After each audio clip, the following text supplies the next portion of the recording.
Oke guys, saya pengen cerita sedikit tentang channel saya, channel Ona Kainama.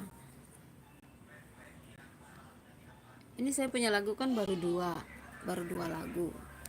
Saya sebenarnya bukan penyanyi, bukan juga artis, bukan juga pencipta lagu, tapi berawal dari sebuah cerita dalam kehidupan rumah tangga saya hingga eh, saya bisa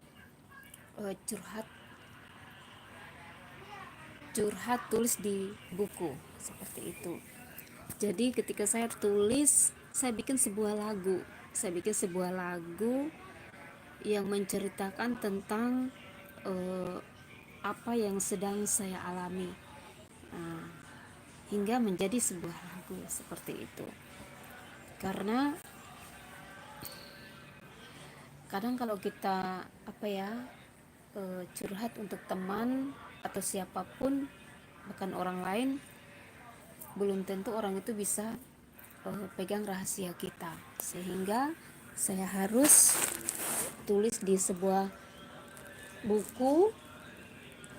Ketika saya tidur atau saya merasakan sesuatu yang terjadi, saya nulis.